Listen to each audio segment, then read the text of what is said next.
কাইলৈ 722 গৰাকী প্ৰাৰ্থীৰ ভাগ্য নিৰ্ণয় কৰিব 2,49,58,139 গৰাকী ভোটাৰে। আৰু এই মুহূৰ্তত আমি প্ৰথমে আপোনাৰ কাষলৈ আহিব বিচাৰিছোঁ, খানাপাৰাৰ কেনে পৰিৱেশ জানিব বিচাৰিছোঁ, যিহেতু বিভিন্ন ভোটগ্ৰহণ কেন্দ্ৰত ইতিমধ্যে পলিং প্ৰিজাইডিং বিষয়াসকল উপস্থিত হৈছে। ভোটাৰসকল ৰাওনা হৈছে উজনি কি নামনি, গুৱাহাটীত থকা ভোটাৰসকল নিজ নিজ গৃহলৈ ৰাওনা হৈছে। এই মুহূৰ্তত এটা ডাঙৰ কথা হৈছে, যিহেতু জনসাধাৰণৰ সচেতনতাৰ বাবে আমি জনাব বিচাৰিছোঁ, আপোনাৰ পৰা জানিব বিচাৰিছোঁ যে ভোট দিবলৈ যাওঁতে ভোটাৰসকলে কি কি সামগ্ৰী হাতত লৈ যাব লাগিব, কেনেধৰণে যাব লাগিব 7 বজাৰ পৰা যিহেতু ভোট অনুষ্ঠিত হ'ব।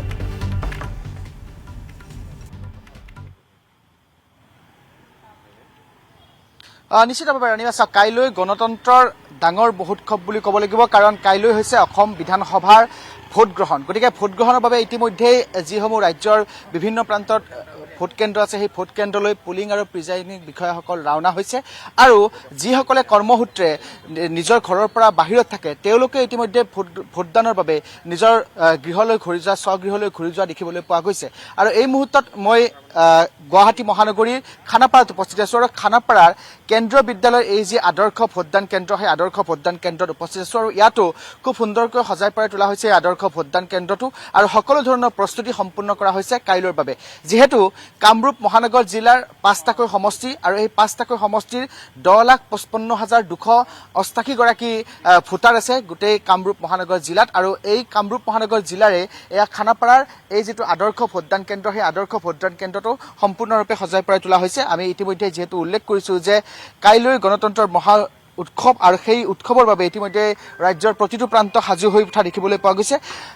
ইতিমধ্যে আপুনি সেই কথাটো যিহেতু উল্লেখ কৰিছে যে কালিৰ দিনটোত কেনেধৰণে আচলতে ভোট গ্ৰহণ কৰাৰ বাবে বা ভোটদান কৰাৰ বাবে কেনেধৰণে সম্পূৰ্ণ প্ৰস্তুতি ইতিমধ্যে আমাৰ প্ৰতিটো প্ৰান্তৰ পৰা আমাৰ সতীৰ্থসকলে দেখুৱাই গৈছে উজনি নামনিৰ পৰা। আৰু এই মুহূৰ্তত মই কামৰূপ জিলাৰ এই যিটো ভোটদান কেন্দ্ৰ, এই ভোটদান কেন্দ্ৰৰ মই দৃশ্যাংশ দেখুৱাইছোঁ। এই আদৰ্শ ভোটদান কেন্দ্ৰত যিহেতু 5টা সমষ্টি, কামৰূপ জিলাৰ 5টা সমষ্টিৰ ভিতৰত খানাপাৰাৰ কেন্দ্ৰীয় বিদ্যালয়ৰ এই যিটো আদৰ্শ ভোটদান কেন্দ্ৰ, আদৰ্শ ভোটদান কেন্দ্ৰত মই উপস্থিত আছোঁ। ইয়াতো পুলিং আৰু প্ৰিজাইডিং যিসকল বিষয়া, তেওঁলোকে আহি উপস্থিত হৈছে।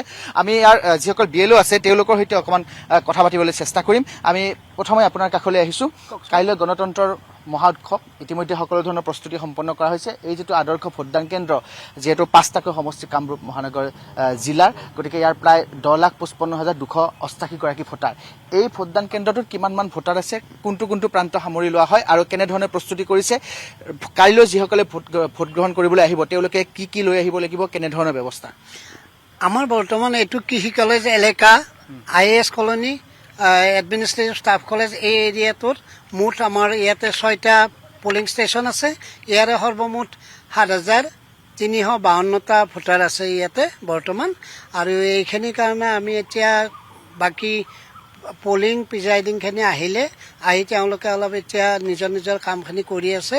আৰু এতিয়া আমি ইয়াতে অলপ ৱেইট কৰি আছোঁ, বাকী কিছু আৰু আহি থাকিব পাৰে, সেইকাৰণে আমি ইয়াতে ৰৈ আছোঁ, অলপ সজাগ হৈ আছোঁ, এলাৰ্ট হৈ আছোঁ। বাকী এনেই বৰ সুন্দৰভাৱে চলি আছে আৰু চলি যাব বুলি ভাবিছোঁ। মই অকণমান আপোনাৰ সৈতে কথা পাতিম। বহু সংখ্যক লোকে হয়তো নাজানিব পাৰে যে ভোট গ্ৰহণ কৰিবলৈ বা ভোটদান কৰিবলৈ, নতুন যিসকল ভোটাৰ আছে তেওঁলোকে হয়তো নাজানিব পাৰে যে ভোটদান কৰিবলৈ যাতে লগত কি কি লৈ যাব লাগে, কেনেধৰণৰ। সেই সকলৰ জ্ঞাততে যিসকল নতুন এইবাৰ প্ৰথমবাৰৰ বাবে ভোট দিব, তেওঁলোকৰ জ্ঞাতাৰ্থে অকণমান আপুনি যদি কয় যে কেনেধৰণৰ ব্যৱস্থা, কেনেকৈ আহিব লাগিব, কি কি লগত লৈ আহিব লাগিব। আমি মানে তেওঁলোকক আমাৰ গভৰ্ণমেণ্টৰ পৰা ভোটাৰ শ্লিপ দিছে, সেই শ্লিপবিলাক আমি দি দিছোঁ। আৰু লগত তেওঁলোকে এটা মানে ডকুমেণ্টছ আনিব লাগে, সেইটোৱে হ'ল আমাৰ মানে আধাৰ কাৰ্ড, নতুবা তেওঁলোকে সেই ভোটাৰ আই কাৰ্ডখন আনিব লাগিব।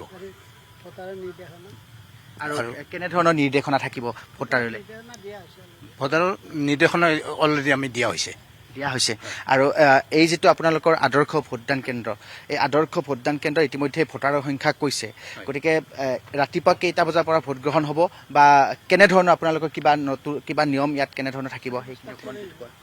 আমাৰ 5টা মানে 5:30 পৰা হেৰি হ'ব, তেওঁলোকে মানে আমাৰ পুলিচ যিবিলাক মানে প্ৰশাসন বিষয়া আহিব, তেওঁলোকে মানে শাৰী পাতি হেৰি দিব, ভোটটো গ্ৰহণ কৰিবলৈ আদেশ দিয়া হৈছে। আৰু মক পলিংটো হ'ব 5:30। 5:30 বজাৰ পৰা মুখ পুলিং আৰম্ভ হ'ব। 5:30 বজাৰ পৰা। নিশ্চিতভাৱে মই আৰু এগৰাকী BLO আছে, মই তেওঁৰ সৈতে কথা পাতিবলৈ চেষ্টা কৰিম। কাইলৈৰ দিনটোত গণতন্ত্ৰৰ মহোৎসৱ, গতিকে সকলো ধৰণৰ প্ৰস্তুতি উজনিৰ পৰা নামনিলৈকে প্ৰত্যেকটো ভোট কেন্দ্ৰত প্ৰস্তুতি সম্পন্ন কৰা হৈছে। আপোনালোকৰ এই যিটো আদৰ্শ ভোটদান কেন্দ্ৰ আছে, ইয়াত কেনেধৰণৰ প্ৰস্তুতি আপোনালোকে চলাইছে বা এতিয়ালৈকে কিবা আৰু বাকী আছে নেকি? প্ৰস্তুতি প্ৰায় সম্পূৰ্ণই হৈছে, সিমান আৰু বাকী নাই। ভোটাৰ শ্লিপবিলাকো দিয়া হৈছে, অলমষ্ট শেষেই হৈছে, আৰু অলপ চলপ আছে। আৰু আজিকালি ভোটাৰবিলাক হৈছে স্মাৰ্ট, তেওঁলোকে নিজে অনলাইনত নিজে শ্লিপবিলাক ওলাই লয়, নিজৰ কাৰ্ডৰ নাম্বাৰটো ক্লিক কৰিলে অনলাইনত ওলাই ল'ব পাৰে, তেনেকুৱাকৈ ওলাই লৈছে। আৰু ইয়াতে অসুবিধা নাই, আকৌ ভোটদান কৰিবলৈ তেওঁলোকে কষ্ট নাপায় বৰ বিশেষ, বৰষুণ দিলেও অসুবিধা নাই। আমাৰ ইয়াত ভিতৰতে এছেম্বল হ'ব পাৰে 5,000 বা 6,000 মানুহ আৰামছে, গতিকে অসুবিধা নাই। আকৌ কোনো মানে ৰ'দ বতাহ বৰষুণক নেওচিও তেওঁলোকে আৰামত ভোটদানটো দিব পাৰিব, নিৰ্ভয়ে দিব পাৰিব। গতিকে আহ্বান কৰিছোঁ, দিয়ক তেওঁলোকৰ ভোটকেইটা, বহু মূল্যৱান ভোটকেইটা দিয়ক, ভালকৈ দি যাওক। ইয়াতে অসুবিধা একো নাই, চাৰিওফালৰ পৰাই আছে। আৰু আমাৰ 6টা থকা বুলি অলৰেডি ক'লে, 6টা ইয়াতে আমাৰ পুলিং ষ্টেচন আছে।